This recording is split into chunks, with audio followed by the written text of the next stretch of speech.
morning. Sorry, am I late? No, not at all. Just a little surprised to see you. Why is that? I was expecting Roger.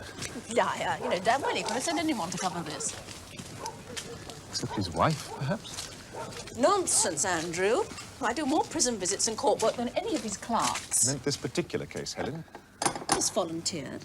Volunteered? All right, I asked. It's a nasty one. I know, that's why I asked.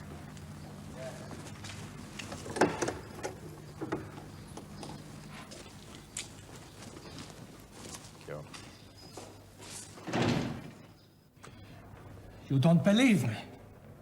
Either of you. Mr. Germanou? You must believe me. Please, Mr. Pelham, if you do not, how can you defend me at my trial tomorrow? Mr. Germanou, if I were a doctor, a surgeon, and you needed an operation, you'd expect me to listen to you, yes?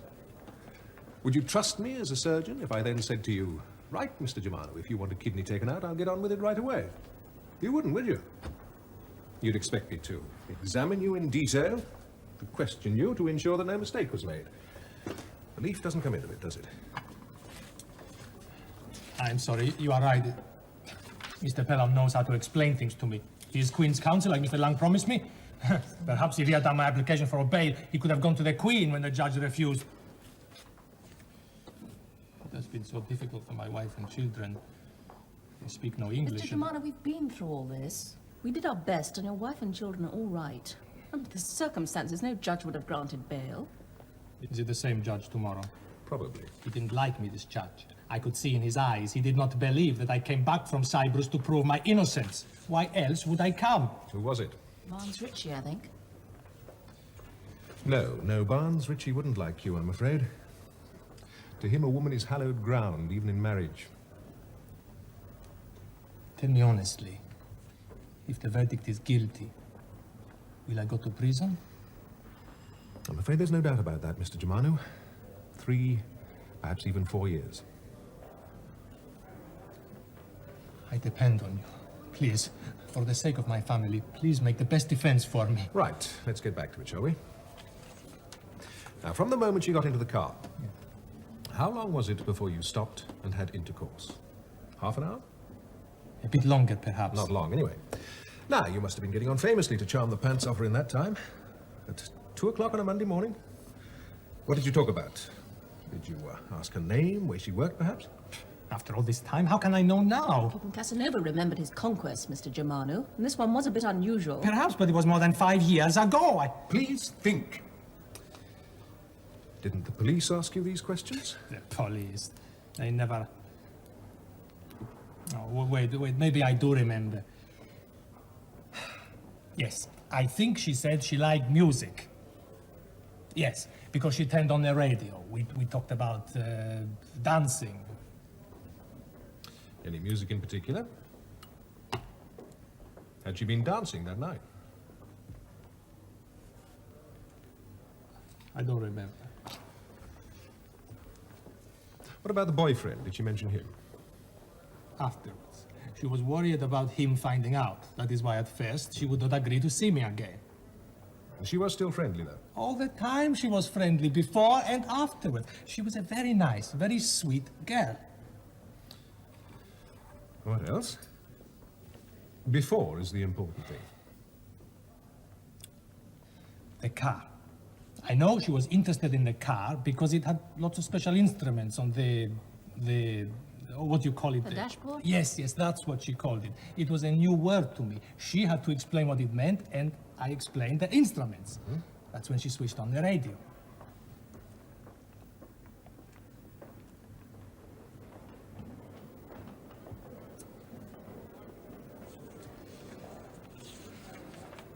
I'm sorry, that's all.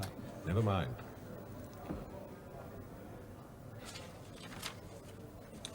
It is not so in England. Eh?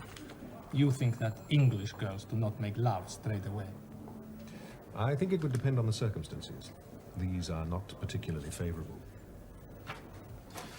Well, that's about it then. Helen? Please, sir, Mr. Pelham. I asked to see her again 5, 6 times. I asked. Would I do that if I had raped her? Your alleged confession to the police is going to be particularly hard to discredit, I'm afraid.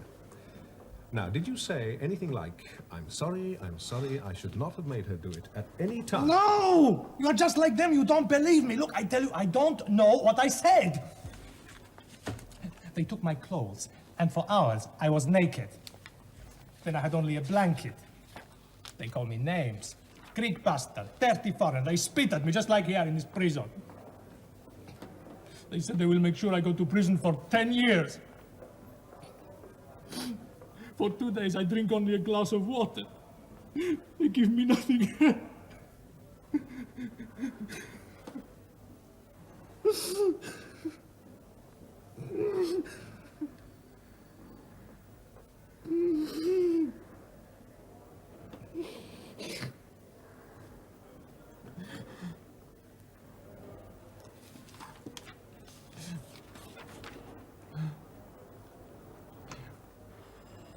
The girl, have they found her? Will she come tomorrow?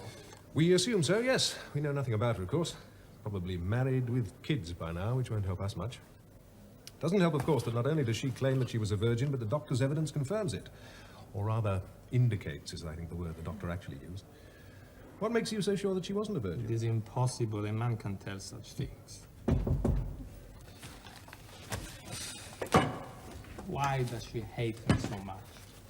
How can she tell these lies? Maybe we'll find that out tomorrow, Mr. Germanou.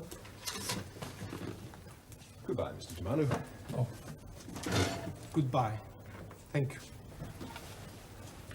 Goodbye. Goodbye. You've got shaving stuff and some decent clothes. Yes, my wife brought some today, but she forgot to bring a tie. Yes, you better have a tie. Perhaps Mrs. Lang can fix you up with something. Thank you, Mr. Pell. Thank you.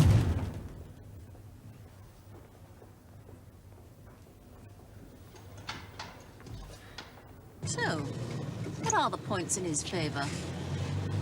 Not a lot. His defence is consent. A lottery at the best of times. Germanou won't even buy a ticket. I haven't got much more from him than Roger did when he first prepared the brief. He can't see what he's up against. That girl should be the seductress of all time by now. Perhaps he's too honest to be that devious. He's a rapist, not a fraud or a bank robber. How long has he been in there? Well, he came back to this country 3 months ago and was nicked 4 weeks later. He claims that he intended to tell the police he was back as soon as he'd settled his family in. I wonder if he warned his wife what he was facing. That's exactly the sort of thing that's bothering me. Coming back with a wife and kids. Scrimping, saving for the fare. He made himself so absurdly easy to find. Registering for Social Security, council flat. I mean, he's so irrational that, rightly or wrongly, he believes that he's innocent. Much more likely, he thought he'd be forgotten after 5 years. He was desperate to leave Cyprus. Well, lots of reasons he would have taken the risk. Yes, well, that'll be the prosecution interpretation, of course. And the papers are damning. Let's see how that case stands up in court. Might not be quite so convincing. Sure. When you start tearing that girl apart. No, I may not want to. Not in the way you mean, anyway. Nothing else to go on. You have to attack her, surely. Well, we'll wait and see what she's like. You never know your luck. She might look a right tart by now. She wasn't then, though. You know that all right. See you tomorrow, then? Oh. Well, I thought... I'm afraid not. I intend to follow this one through. Okay. See you in court. Bye. Bye. Helen! Yeah? I promised him you'd get him a tie. What? Tie for his neck. Roger has enough. Okay. Brigade of Guards, all naked ladies.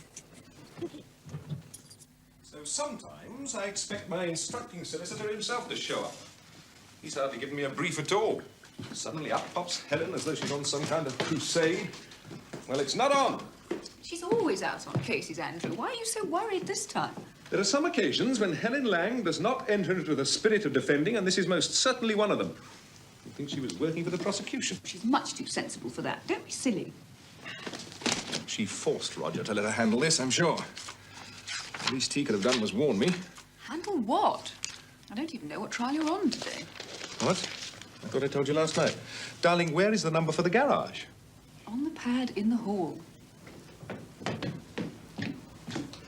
Thanks. Rape's come up. Germanou jumped bail 5 years ago and was rearrested when he came back into the country. Rape? And Helen Lang is helping. Exactly. Good for her. No. Bad for me, bad for him. It's all coming back now. She said she'd do it. Do what? WAR. What? Women Against Rape. She offered to do some research for them. She said Roger had one in the pipeline. I don't believe you. She's much too sensible, like you said. I think you'd better phone Phil Cab, darling.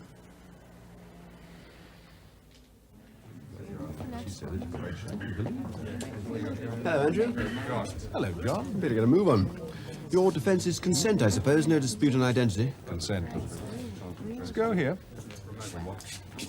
No, not yet. Don't worry, she will be. Should be a red judge trying this, you know, John. Certainly not Barnes Ritchie. Yeah, well, good luck.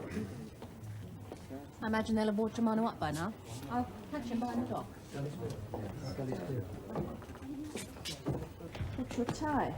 Oh, thank you very much. You can match your suit. Thank you. Anything else you want to tell us? Anything you want to know? No, I don't think so. Here, let me help. Come on. Quiet, please. Court, rise.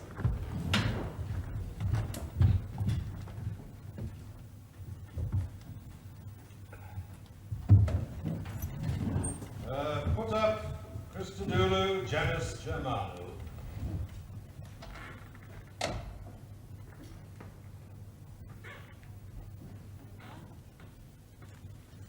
So, that, members of the jury, is an outline of the evidence the Crown will place before you. The prosecution must prove three things.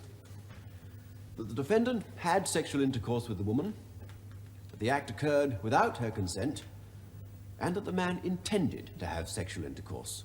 Intending to do so without her consent, or recklessly, not caring whether the woman consented or not. If the man believed, or may have believed, that the woman consented, then whether or not that belief was based on reasonable grounds, the offence is not proved. But the reasonableness of such a belief, or otherwise, is only relevant as evidence which tends to show whether that belief was held by the defendant at all. Clear as mud, isn't it? In sexual matters particularly, juries must look for evidence independent from that of the complainant to show that the offence occurred and that the defendant is responsible. In that respect, the doctor's evidence, for instance, is crucial. I call Mrs. Armstrong.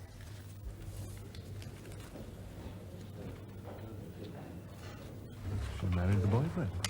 Another nail.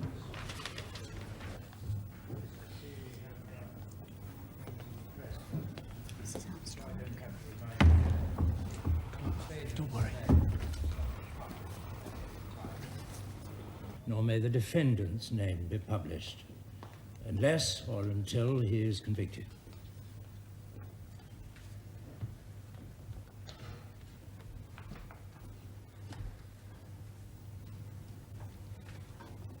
I swear by Almighty God that the evidence I shall give will be the truth, the whole truth, and nothing but the truth.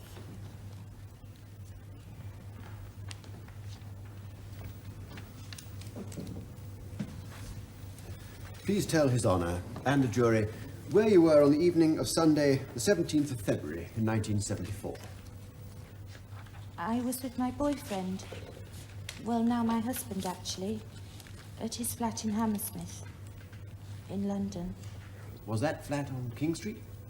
Yes, Did there come a time when you left that flat? yes. At about 1 o'clock, we went to find a taxi. Both of you? Yes. Edwin, my husband, came to make sure that I got one. Any particular sort of taxi? No, Very well. Did you find it easy to get a taxi at that time of night?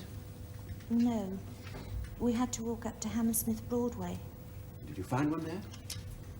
Well, we thought so. A car, I believe it was an Austin 1100, stopped just in front of us.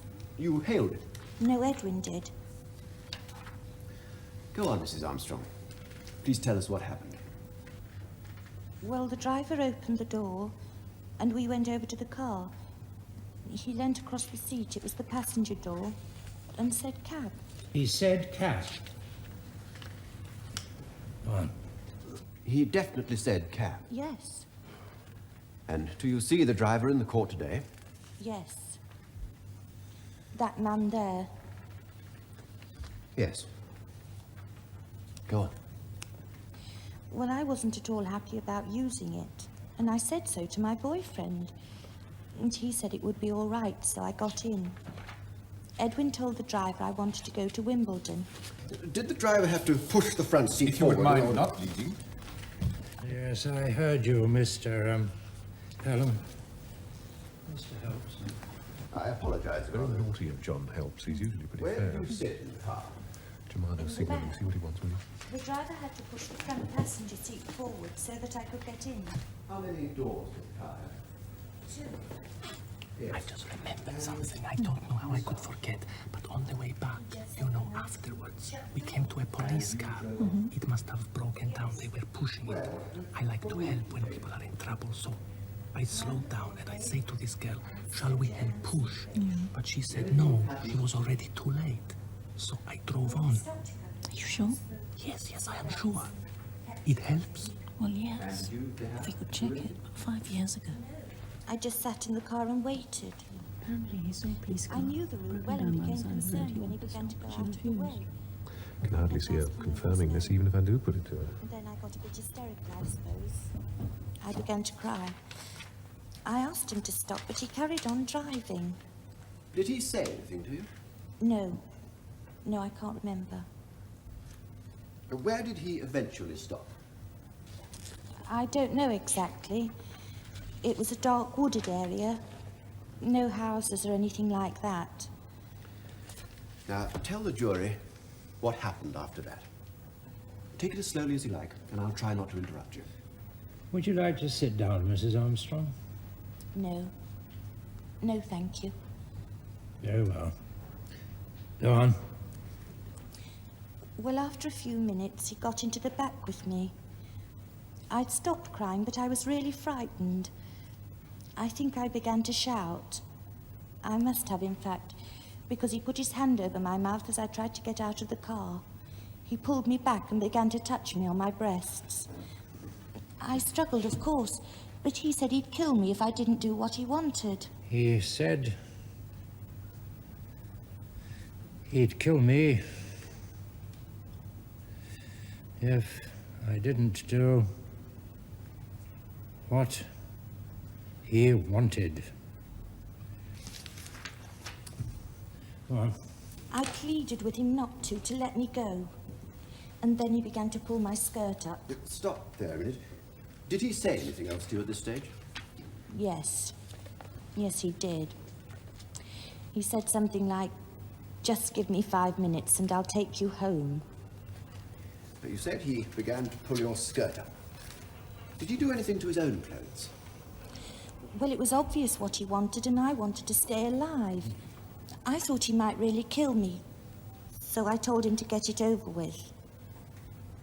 Then he took off his clothes. I don't remember what he did specifically. And what happened next? He made me have sexual intercourse with him. If you could have prevented it, would you have done so? Of course. Had you ever had sexual intercourse with anyone before? No. Were you later examined by a police surgeon who can confirm, Your Honor?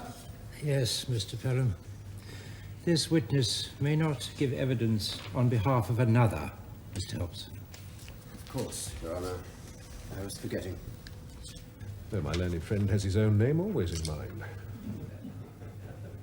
Counsel refrain from such comments in this court, Mr. Pelham. If please, Your Honor. The court realizes that it's a most distressing matter to recall, Mrs. Armstrong, but I shall not trouble you with further details. My learned friend will no doubt cross-examine as necessary. What happened afterwards? He said he would drive me home. Did he? Yes. Was anything said on the way? Well, I decided to sweet talk him to make sure that I got home safely. I was still terrified he might kill me. He was rambling on about some girlfriend who jilted him. He even asked if I wanted to go to the police. I said no, and it was a bit ironical that we passed a broken-down police car just after that. And then he asked if I would see him again. And did you agree? Yes. If I didn't, I might not have seen home again. Where did you arrange to meet him? Putney Station, a couple of days later. And did he then drop you at your home? Yes. He drove off and I went and told my father. He contacted the police straight away. What time was that? It was about 3 a.m. And shortly after that, you were examined by a police doctor. Yes. 2 days later, at 8 p.m. on Tuesday, the 19th of February, 1974, did you go to Putney Station, accompanied by a number of police officers? Yes. Did you recognize this defendant and his car? Yes. I'd made a note of his registration number on the lid of my powder compact. With a lipstick. She's never said that before. The night he raped me. As soon as he drove away from my house. And when you identified him, the police intervened and he drove off. Yes. Thank you, Mrs. Armstrong. Will you please stay there? Something strange about this lady. Perhaps I was wrong. Have a go, Andrew. The jury has a picture of a sweet, innocent girl 5 years ago. We can't challenge that if we don't know otherwise.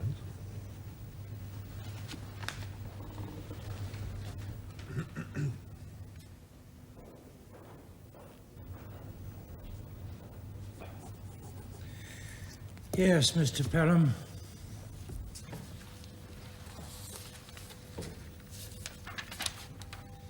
I understand you to say that you lived with your parents, Mrs. Armstrong.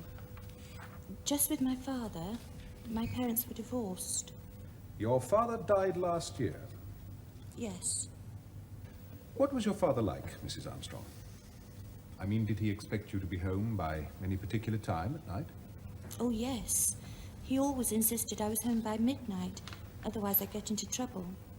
He was very strict. I see. Did you visit your boyfriend regularly? Yes. Almost every night. Now, we know that the defendant's car was a two-door car. Were you in the habit of taking a taxi from your boyfriend's flat to your home? Yes, if it was late. Oh, you mean you often went home as late as this, when it was too late for public transport? No. My boyfriend gave me money for a taxi because he said it was safer than going by tube or bus. Ah. But in any case, it was certainly too late for public transport on this occasion. And late from your father's point of view, even without subsequent events. Yes. When you took a taxi, was it often a minicab? Quite often. Quite often. Didn't you know that minicabs are invariably four-door cars? Not then, no. But I was uneasy about it, as I said. Oh. Why were you uneasy? Just generally. Did you or your boyfriend ask how much he would charge? No. In your experience of minicabs at that time, would it not be true to say that, regrettably, they often don't know where roads are or even areas? Yes, that does happen, I suppose. So, did you check whether he knew the area? No. My boyfriend just said Wimbledon and the man nodded. Because I must put it to you, Mrs. Armstrong, that you knew perfectly well this car was not a minicab. You were hitchhiking. Mr. Germanou stopped and offered you a lift and certainly did not mention the word cab. That's not true. Right, let's move on then. To the stop for cigarettes. Did he not then invite you to get into the front? No. And didn't you, in fact, get into the front seat? No, I did not. Did he offer you a cigarette? He may have done, but I know I didn't have one. What did you talk about on the journey?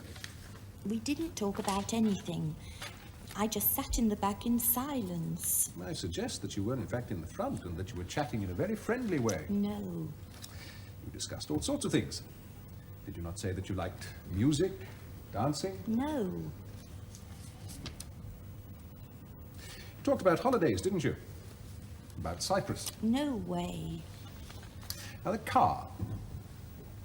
Car had lots of instruments. I mean, more than usual on the dashboard, didn't it?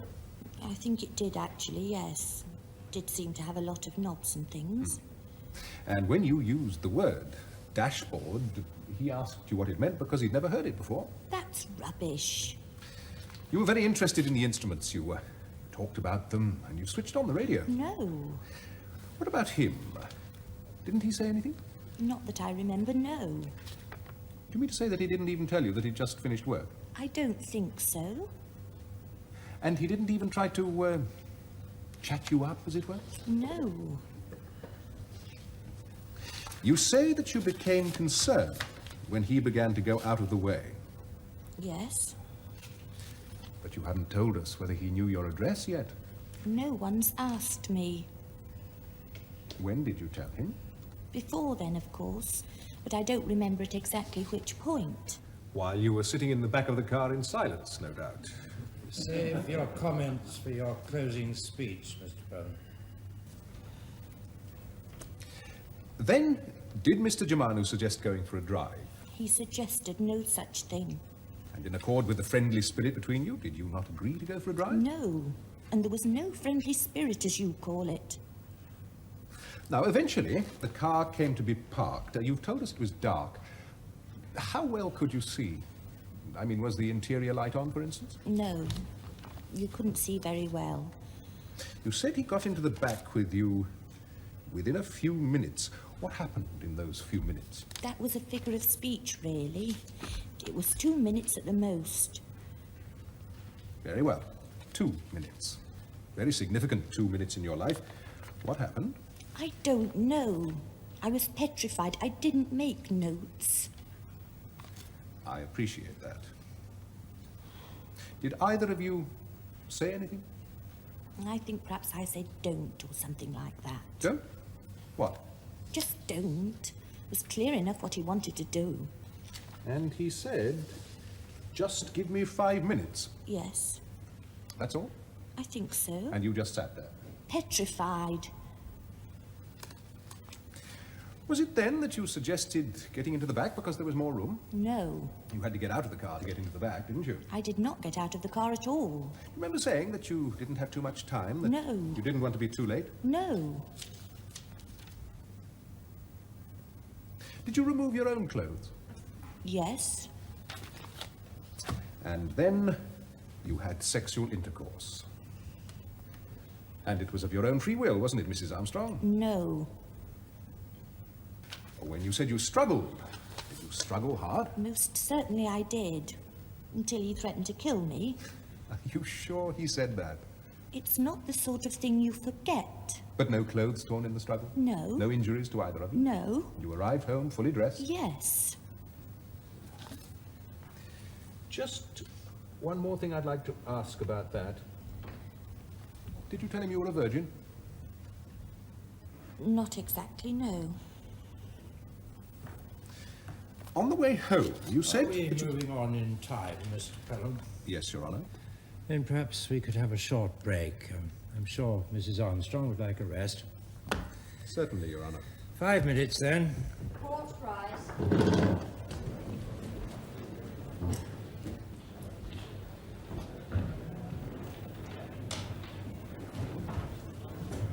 Look, at 23, that lady was no soft touch. If she was a virgin and wanted to stay one, she'd have fought tooth and nail. He had no knife, no gun. Just his bare hands, and he didn't even twist her wrist. So? So if she was too smart to fight, why didn't she use her head and tell him she was a virgin? Tell him not to make her pregnant. Tell him she had a disease. She let him do it, Andrew. The question is why? It's best left in the air. Well, what about her clothes? She was dressed for winter in all kinds of heavy gear. Would have taken ages to get that lot off inside a car. I'll see. Come on, I want to talk to Germanou about that police car.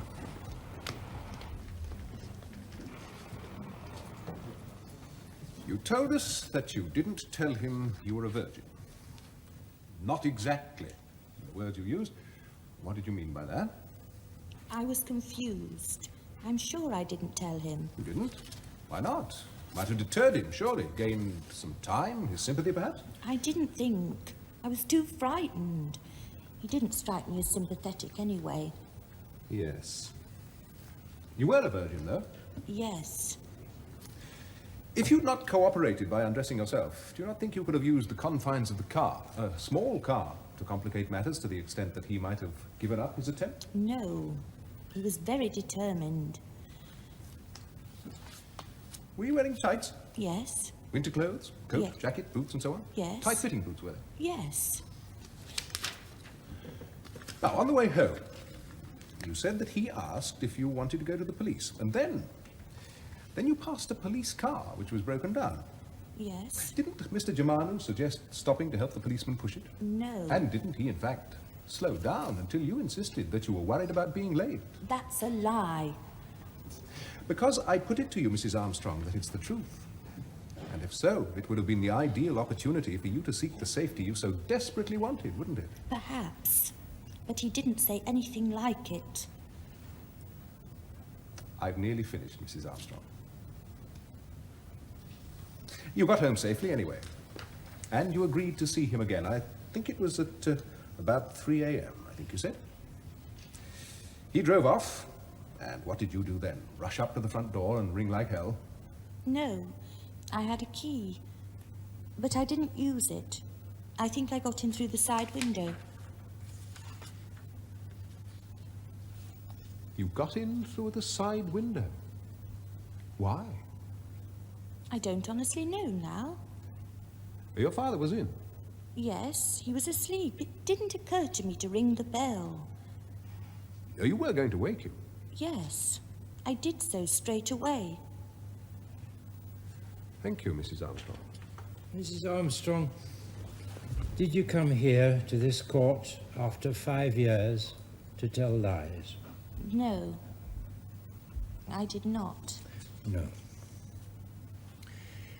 And about how long after you met this man did intercourse take place?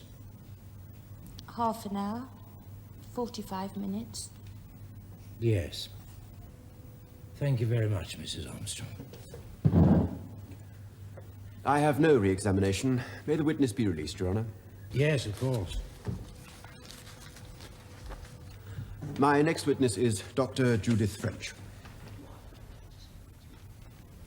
No, that's quite right. I've no note of any bruises, scratch marks, or bleeding. The hymen was not broken, but it had been stretched before. Yes. And then you said that the vagina was small and sensitive, its appearance consistent with recent first intercourse. How could you determine that, Dr. French? Yes, the membrane within the hymen and the vagina itself were, well, I've described it as exquisitely tender. Yes. But I take it that with no other visible signs, tenderness and sensitivity are subjective things. I mean, you could not identify or diagnose them yourself, not without somebody telling you. Do you follow me? Well, of course, I quite agree with you. But by your examination, could you establish that intercourse had recently taken place? Oh, yes. And it indicated that it was for the first time. Indicated? Yes. But if there had been first intercourse that night, would you not have expected to see blood or bruising? I would have expected to see something down there, yes. Thank you, Doctor. And I'd known her for about a year before that. Yes. When your wife went home from your flat, how did she normally travel? At night, that is. We used to phone a taxi, or else we used to go out and hail one. That's what we did that night. And if it was a minicab, didn't you usually ask the driver how much he would charge? No. You were familiar with minicabs, though? Of course. How would a minicab know that you were looking for one? Or, let me put it this way. How would you know that an ordinary car that came by would be worth hailing in case it was a minicab? Well, I wouldn't. This fellow just pulled over and stopped in front of us. I suppose he must have seen us trying to hail a black cab a few minutes earlier. Yeah. And how were you sure that Mr. Germanou was in fact driving a cab? Well, he gave me the impression he Only was. an impression? No, he assured me. He said cab or something like that. After we walked up to him. That was after he opened the car door. If Mr. Germanou, and I put it to you that he did say this, had in fact offered you a lift, you would still have let your wife go with him, wouldn't you? No, I would not. Because that's what happened. Isn't it, Mr. Armstrong? You know perfectly well that two-door cars are not minicabs. As far as Mr. Germanou was concerned, he thought you both wanted a lift. That's why he pushed the front seat forward so one of you could get in the back. He said he was a cab. Did your wife, your girlfriend, as she was then, often go home as late as this, at 1 in the morning? Sometimes. Did you know her father was very strict about her being in by midnight? I didn't know there was any set time, no. But you did know that she was sometimes late. She used to make excuses if she was late. And, somewhat out of breath, we walked into the police car. Did he say anything at this stage? Yes, sir. The first thing he said was, I'm sorry, I should not have made her do it. I'm sorry. I should not have made her do it. Oh, Mr. Hobbs. Was the defendant then arrested and conveyed in the police car to Putney Police Station? He was, Your Honour. Thank you, officer.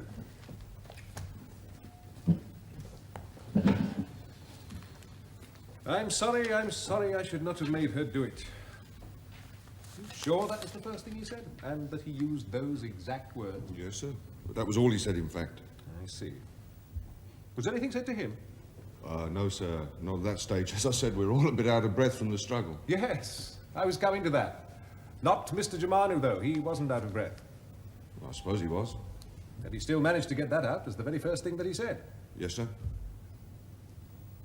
Later, after you'd arrested him, did he not say to you, I'm sorry, what is rape?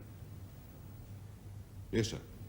And is it not possible that by way of explanation you said to him, when you made her do it? No, sir. I most definitely did not say that. Right, I'd like to go back a bit now to the beginning, when you took up the pursuit. Yes, sir. Yourself, P.C. Knox and Sergeant Davis were watching from an unmarked car when Mr. Germanou pulled up at Putney Station. Yes, sir. We call it a Q car. Other officers approached Mr. Germanou's car in company with Mrs. Armstrong. Was every officer, including your own team, in plain clothes, by the way? They were, sir, yeah. Did you see how close the other officers got to Mr. Germanou's car before he drove off? No, I'm afraid not, sir. I was driving into position at the time, in case he fled, as he did, like a bullet. Yes. How long was it before you caught up with him? 3, 4 minutes. He'd almost reached Hammersmith, you said, before he stopped. That's over 2 miles, isn't it? Yeah, well, he was driving very quickly, dangerously. You are a trained police driver, I take it, or you were so then? I was. I still am, sir. Now, he was driving an Austin 1100 and you were in a Rover. How did he get so far away? Well, there's always a lot of traffic round about Putney Bridge, especially at that time of an evening. People going into London. Exactly, Mr. Harris. So it's quite likely that he had no idea you were chasing behind him at all. It's possible, sir. No reason to suppose that you were the police? Till, of course, the marked police car with flashing light and siren joined in. And at what point was that? Just before we intercepted him, sir. And then he stopped? He did so, yes. And then? Well, as I said in chief, he got out of the car, began to run, and with the assistance of Sergeant Davis, I caught him, overpowered him. You are sure about this struggle?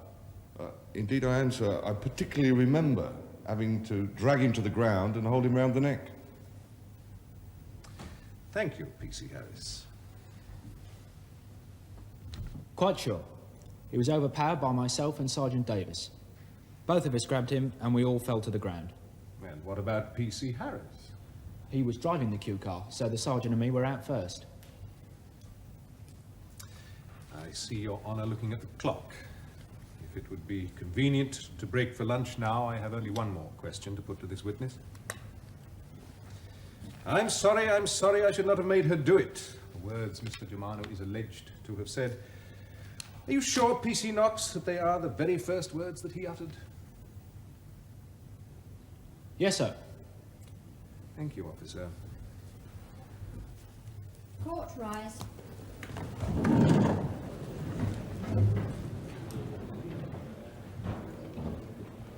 Court dismissed till 2 o'clock.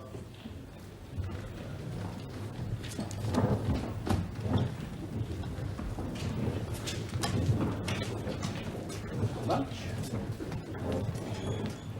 Only we knew more about the girl.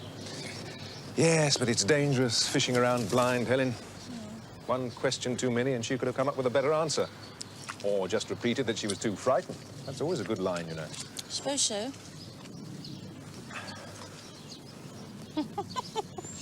Doctor's a strange bird. I don't quite understand what her evidence proved. Nothing. Proved nothing at all. Except that the girl had just had sex, but was still, as it were, intact. This virginity business is an enormous red herring. The prosecution has put in a plastic bag and labelled Exhibit 1. It's no more relevant than the girl's sex life. And that's what we're all dying to know. Exactly. Anyway, Inspector Barrett after lunch. At least he's someone I can get my teeth into. So, that was the interview which you conducted with Mr. Germanou on the night of his arrest.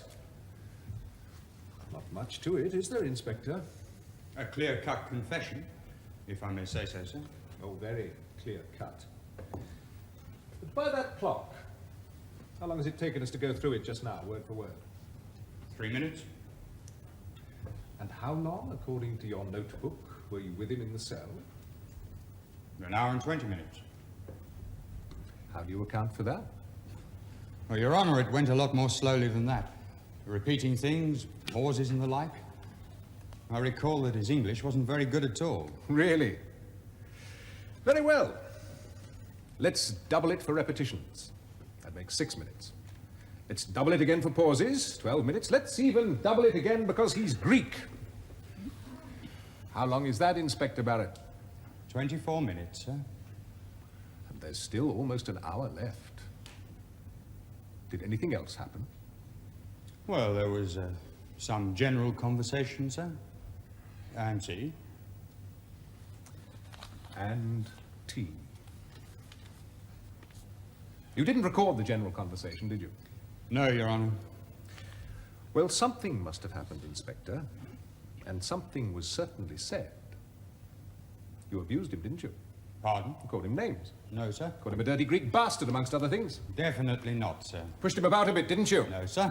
For long periods you said nothing at all. You let him sit and shiver with nothing on but a blanket, didn't you? No, sir. Are those cells cold in February? They're not heated, are they? They were not, sir. Cells shouldn't be too comfortable, in my opinion. I dare say. But the fact is that you dare not recall what happened in that hour for the same reason that you did not record it at the time. No, sir. What you claim was said, of course, what little there was, is not really disputed by Mr. Germanou for the simple reason that he can't remember. But he does dispute that he said, and then I raped her. Are you sure he used the word rape? He most certainly did. The rest of it being a sequence of events which Mr. Germanou admits, that interview would not amount to an admission if he had said, and then I made love to her, would it? And I put it to you that if he did say anything, that is how he would have expressed himself. He said, and then I raped her. And if the rest of that hour was occupied with conversation, that would endorse Mr. Germanou's plea of innocence. No doubt you called it general and kept it to yourself, Your Honour. Didn't you? No, Your Honour. One final question, Inspector. When attempting to apprehend Mr. Germanou at Putney Station, you put your head along with half your body right through the window of his car. That's what you said, isn't it, Inspector, when making it so clear that you were a police officer? Yes, sir. The other officers have said that Mr. Germanou drove off like a bullet out of a gun, tires screeching in a cloud of exhaust. You were lucky not to lose your head, weren't you, Inspector? Yes, sir.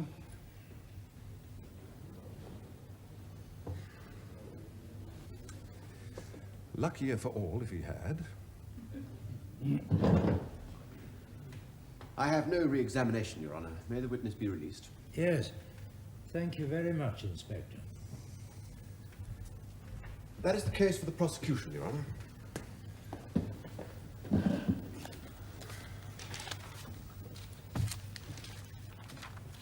Come along, Mr. Pelham.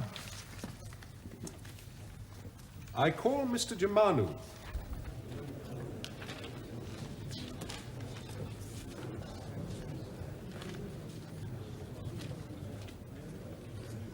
Quiet, please.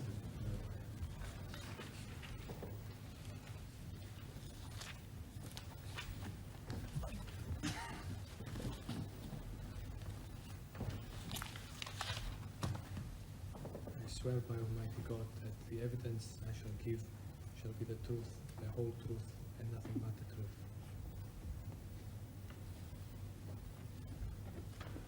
What is your full name?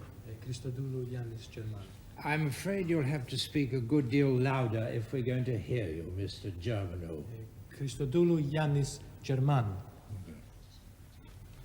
There was two people thumbing a lift. I lived in Kingston with a relative, and I thought maybe they want to go south, over Hammersmith Bridge. So I stopped and asked if they wanted a lift anywhere. I don't remember which one spoke, but they said Wimbledon. I knew that was south, and not too far out of my way, so I pushed the front seat forward. I thought both of them was coming, but when the lady got into the back, the man said thank you and shut the door. Did that surprise you, Mr. Germanou? Oh yes, it did surprise me. Go on. So I drove off. Then, yes, I remember that I automatically began to look for cigarettes, because we began to talk. You know, that's why I stopped soon after to get some cigarettes from a machine. She got in the front then, and I gave her a cigarette. Stop there. Where was this? Outside some shops, on the other side of the bridge. And from that point on, she was definitely sitting next to you in the front seat? Yes, sir. Go on. Yes, she was a very nice, very friendly, sweet-talking person. But though I tried my best English, I realized that I did not understand most of the things she said. Your English seems pretty good to me, Mr. Germanou. My English was very bad then, sir. But while I have been back in Cyprus, I worked in an English hotel. So my English is much better now. Very well. Go on. Do you remember any of that conversation? Many things. But like I say, I could not understand her much. She asked about the car, the instruments and things. She was very, very jolly. She wanted music and turned on the radio. We talked about dancing. What did you decide to do, since she was so friendly? I asked if she would like to go for a drive. She said okay, as long as she was not too late. So, we drove on for maybe 10 minutes, still talking, until we ended up in a place like a park. It was grass, but there was other cars about. I asked if we should stop there and listen to some music before going back. She said okay, and so we did. I remember she asked me to put the light on because it was so dark there. We talked some more, had another cigarette. Then we sort of began to kiss and cuddle. Where were you both sitting in the car at this stage? Still in the front. But, well, in the front of a car, you know, it is not so good. So she suggested we got into the back. I agreed, of course, and opened the door for her. And we had sex together. Before you got into the back, did you do anything? Sorry? Did you, for instance, do anything to your clothes? Yes, I took them off. Yes, I mean, in any particular order? I don't think so. Would you please take off your jacket and tie, Mr. Germanou? Please, do as I say.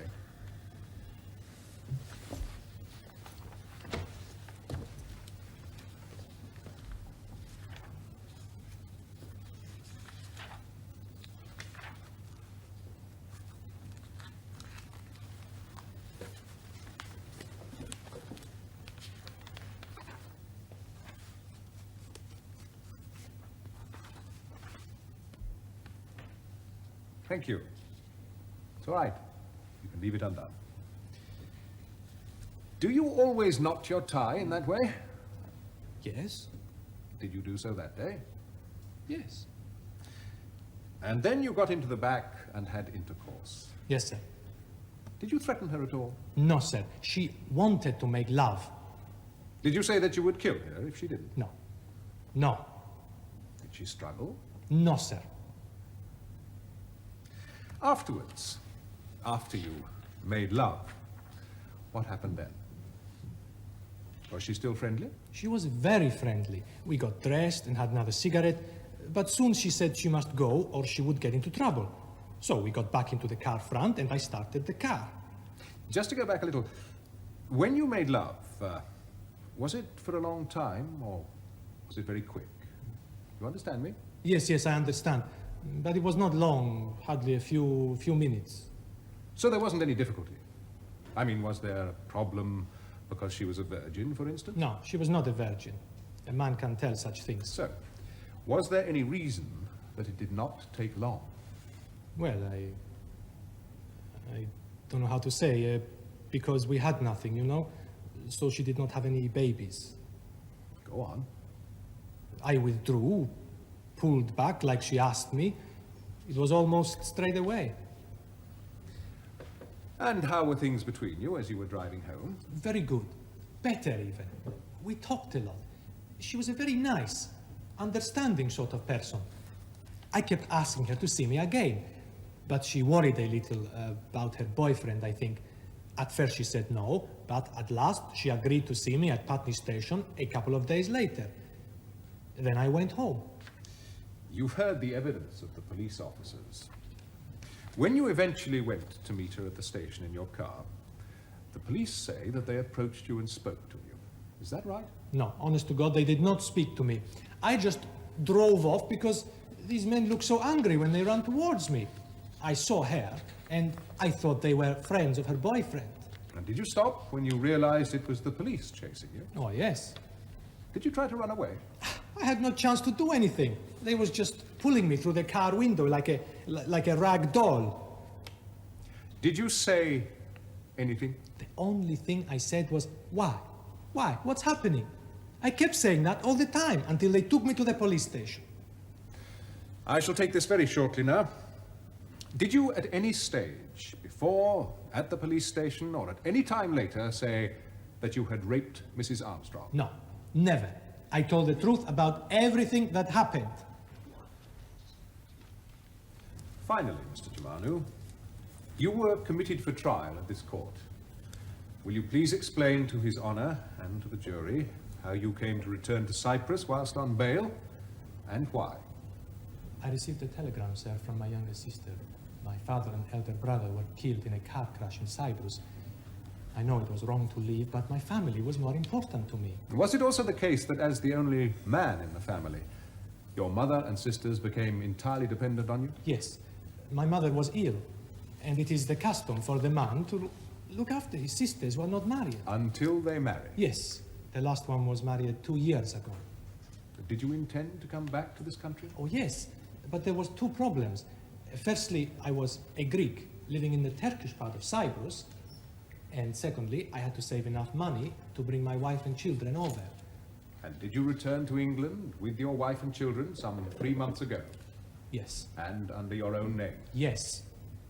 I knew I would have to prove my innocence of these charges before we could settle in this country, sir. Thank you, Mr. Germanou. Please stay there. Yes, Mr. Helps. Why did you come back to England, Mr. Germanou? I always wanted to come back, sir. I lived here a long time. Yes. How long were you here before, though? Before these events? 7 years, sir. Were you married at the time? Yes, sir. But my wife was in Cyprus. I was saving to bring her over. Saving for 7 years? Yes, sir. Is that the same wife you eventually brought back, who lives with you now? Yes, sir. So, for 7 years you didn't have much concern for your family, did you? Sorry? It's a long time to leave them. Do you have children there too? Just one, sir. Did you ever go back to see them? Every year. Once a year? Yes, sir. But meanwhile, you lived here and had girlfriends. 1 or 2. Come, come. Your charm is such that you claim to have seduced Mrs. Armstrong in about an hour. It's one girlfriend you want us to believe. Weren't there any others? Some, perhaps. So, this was your idea of loyalty to your wife, the importance of your family. A man desires a woman occasionally. He must. Yes. We shall go into that. The reason you went back to Cyprus was to escape justice, wasn't it? Not to concern for any family problems. And we only have your word that there ever were any. No, sir. You'd committed a brutal act of rape, and having been arrested, you fled the country. As simple as that. No! You told us it was a problem, being a Greek Cypriot in the Turkish sector of Cyprus.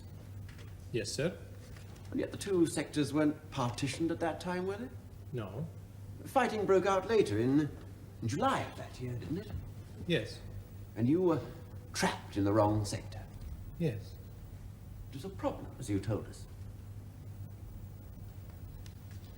Tell us about it, then. How is it a problem?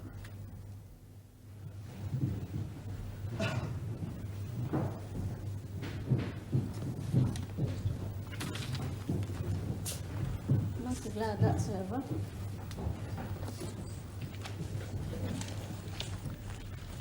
Helps gave us a pretty desperate view of Turkish Cyprus.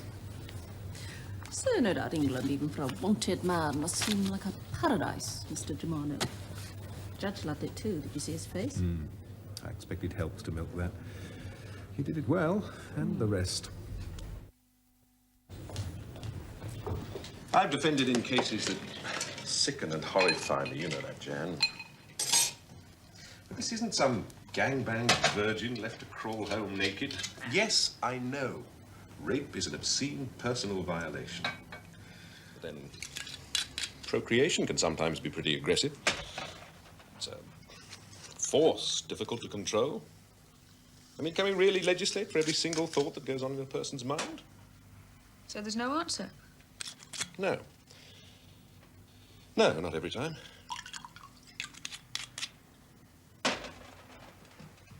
That jury is going to have to sweat through as fine a balance as the scales can show. I don't envy them. My responsibility is to influence them. My speech tomorrow is Germanou's lifeline. At the end, they must doubt. And if they don't? Then I've failed. And so has the system, because I defy anyone to be sure. Perhaps the judge will let him off lightly. Well, if not, it's his conscience, not yours. This judge will hammer him. He's the act of God that you can't insure against, and he knows it. That's frightening, Jan. You worry too much. Come on, let's go have some supper. Good idea.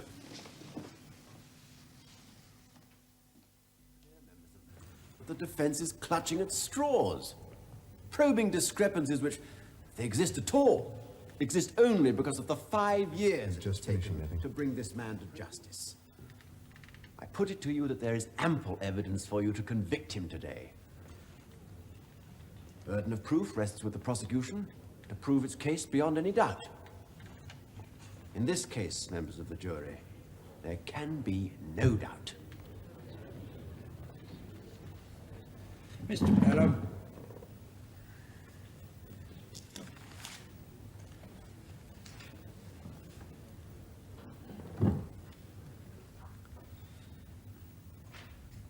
You and I, members of the jury, and the learned judge and prosecutor, cannot know what went on between these two people that night, either physically or mentally. The burden of proof is on the prosecution. But you have the burden of deciding who is telling the truth. Mrs. Armstrong or Mr. Germanou? His version or hers? That is the only issue. Do not make the mistake of adding up the witnesses on the prosecution side and concluding that 6 to 1 is fair odds. It isn't. Those witnesses were not in the car any more than you or I were. The corroboration they afford is strictly limited to the extent that they were influenced by her story, as of course she fully intended them to be. Let's make no bones about it. Tell one lie, and you're bound to follow it through to the bitter end, even 5, nearly 6 years later. With respect to His Honor the Judge, she was bound to try to convince with all her powers those who had to listen then. How could she change her story now? Keep in mind the way she gave evidence, not just what she said. Did she give you the impression of being faint-hearted, incapable of tenacious pursuit of a chosen path? I say this not only to illustrate that she can lie, and lie well, but for a more compelling reason, the matter of her resistance to the so-called forced attentions of this man. Would the woman you saw yesterday have submitted so readily? Of course. Having married her boyfriend, she had to stick to her tale. Now, Mr. Armstrong's evidence is relevant on one issue alone, and it is this. The Crown say that he would not have conspired with her to have Mr. Germanou say that he was a cab if that were not so. Wouldn't her lie arouse Mr. Armstrong's suspicions? Asked my learned friend. But really, it was the last thing on Mr. Armstrong's mind that she would have agreed to sex with a stranger. Isn't it more likely that they both feared her father's outrage at him permitting her to hitch a lift in the dead of night? She told the tale, but you can bet that he was delighted to back it up. Of course, you may think that she need not have come here at all. Perhaps, whatever the truth of this matter, she would wish that the police had not rearrested Mr. Germanou, thereby necessitating her appearance in this court today and the revival of a part of her life which is best forgotten. I'm afraid, members of the jury, that is something we shall never know. I can't give you evidence, you see, but I can analyze it with you as we go through it and see how much we can agree in our interpretation. In the end, of course, you will decide. After I should point out, the learned judge has given his impartial summary of the facts. His Honor will only direct you on the law as it affects the case. You, members of the jury, are the sole judges of fact, as he will explain, and I rely on you to follow his unbiased example. Bias and prejudice are grave dangers in this case. The very mention of the word rape generates anger, hatred, and pity. The fact that Mr. Germanou is a Greek Cypriot, a foreigner, makes it all the more difficult. Cypriots are disliked as a group by many in this country. Perhaps some of you may even have fought in Cyprus and have some reason to dislike them, but you must put that from your mind. In this country, we have faith in a tradition of fairness and justice which is second to none. That faith rests in our juries, ladies and gentlemen. What then are the facts in this case? It's gone 1 o'clock on a Monday morning, and Mrs. Armstrong is already well and truly late, because she had a strict father who always insisted on her being home by midnight. Now, Mr. Armstrong doesn't know this, so he tells us, but he does know that she's sometimes late. Remember? He said that she made excuses when she was late. They go out to find a taxi, and we all know how difficult that can be. They walk all the way to Hammersmith Broadway, in fact, and then, and you may think this very odd for a couple who use taxis so much, he puts her in a car that isn't even remotely like a minicab, and no questions asked. Think about it. Does that make sense? Couldn't it be more likely that they were, in fact, desperate to get her home, so desperate that they would even settle for a lift? Doesn't Mr. Germanou's version make more sense? You see, to convict the defendant, you must be sure that he is telling lies. His evidence carries as much weight as hers. It is no less important simply because he is the accused. So please, keep in mind how he looked in the witness box. Let's move on to a matter which you may think critical to his credibility. Mrs. Armstrong says that he did not invite her to sit in the front. But surely, Whatever his motives, that is exactly what he would have done, so why deny it? Because, I put it to you, the truth would shed a totally different light on her behavior, just as she denies that he even tried to chat her up. She gets in the front when he stops for cigarettes, and why not? But she doesn't admit it. She wants you to accept an entirely different story. And the tie? Well, it's a small point, really, unless you accept that she was in the front, which is fundamental to the defendant's case. Couldn't she at least have tried to get out while he was struggling to undo that silly knot? It was worth a try, wasn't it? The door was right next to her. The act itself. Well, members of the jury, I saw no need to question her on her sex life, even if it were relevant to do so. Suffice to say that we know enough of her relationship with her boyfriend to conclude that she was perhaps not totally naive at the age of 23. Apart from the struggle, which, even by her own account, was brief, and the threat, which Mr. Germanou strongly disputes, what else is there? It happened so quickly, and it would seem without any problem on either side. Doesn't that convey something to you? That it was indeed a natural act between two consenting adults, inspired by an instinct common to most men and women. And he only had to believe it. Remember, when my learned friend opened his case, if the man believed, or may have believed, that the woman consented, then whether or not that belief was based on reasonable grounds, the offense is not proved. The learned judge will remind you of the law, but you decide what is reasonable. It's in your hands. In that respect, the law is not an ass, and particularly not in this case. You know, of course, that Mr. Germanou does not have to prove his innocence. No more do I have to blacken her character. I don't wish to, but she initiated the charges which have to be proved.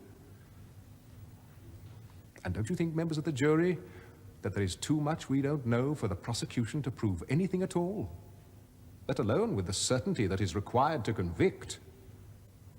If Mr. Germanou had used force and threats of killing her, could he seriously have contemplated seeing her again, or even driving her to her own front door that night?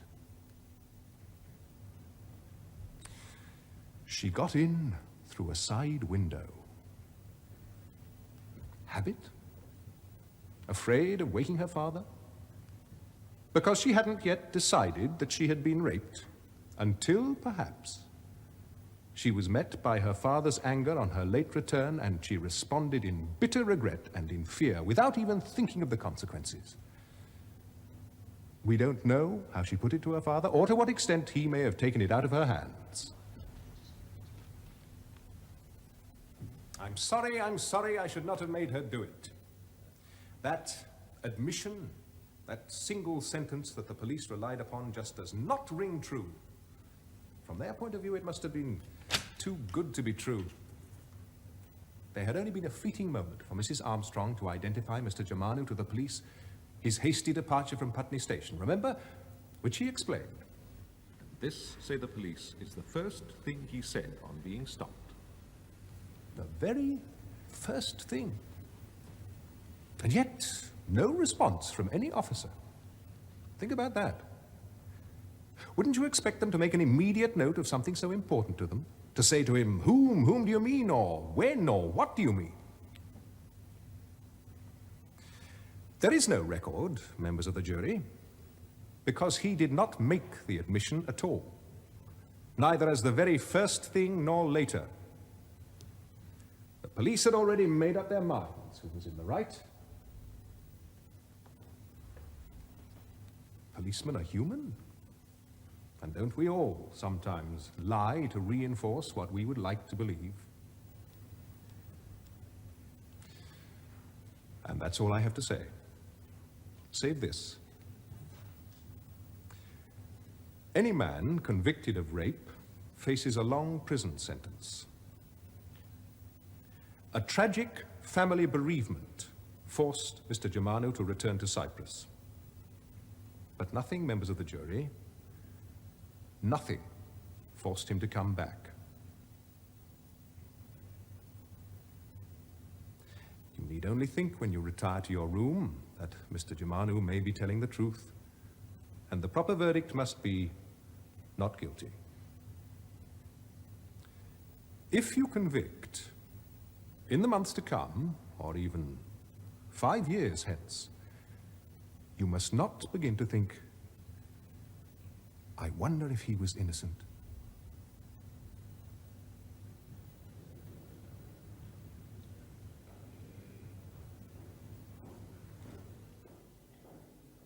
So there you have it, members of the jury. The doctor found her private parts in the way I have described.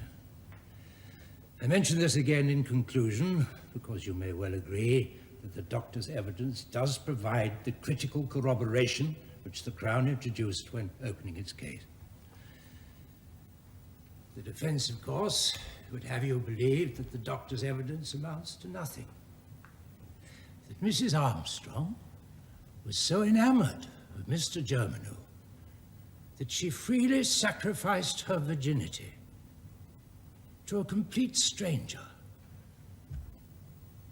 They would have you believe that she is lying throughout, that Mr. Armstrong is lying about the word cab, that indeed every single police officer is lying too. Well, but it is for you to decide. And you must now retire and consider your verdict. You may have heard of majority verdicts, but please put that out of your minds until such time as I may give you further direction. I will only accept a unanimous verdict, which means the verdict of you all.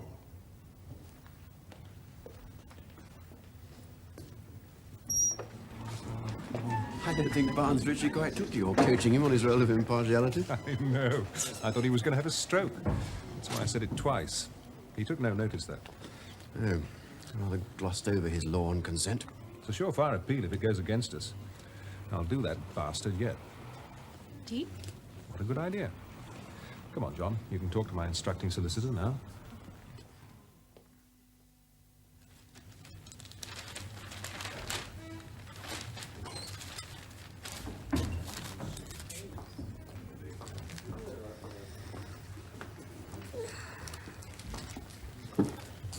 Stretch my legs. Again. They'll knock.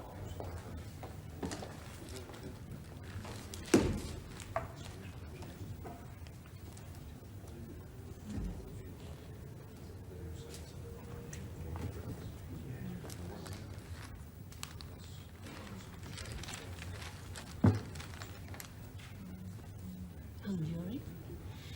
No one asked since they had the majority direction. Not a retrial, please. That lot in there's as good a jury as we're likely to get. God help us. There's no dispute about what took place, is there, between Germanou and the girl? Just a problem with words. A few misunderstood, a few out of place. Girl thinking perhaps she had to. Germanou didn't help you much, did he? No. No, he didn't. Damn your pressure groups that think every rape's the same.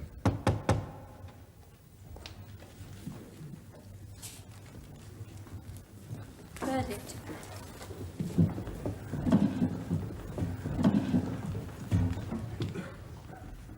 Court rise.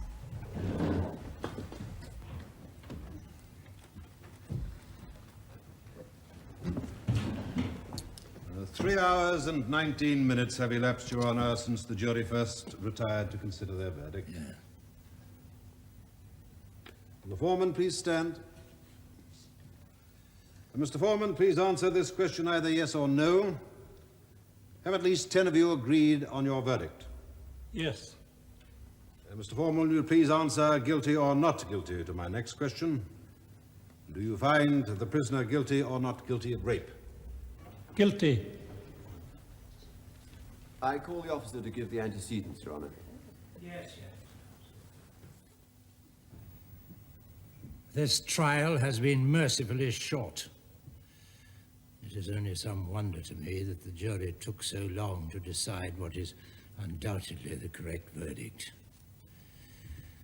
Regrettably typical of society today is the aggressive male who takes the advantage of the weaker female. Sentence will reflect public intolerance of this situation and what I regard as the limit of my powers to exact justice. You will go to prison for 5 years. Take him down. Court rise.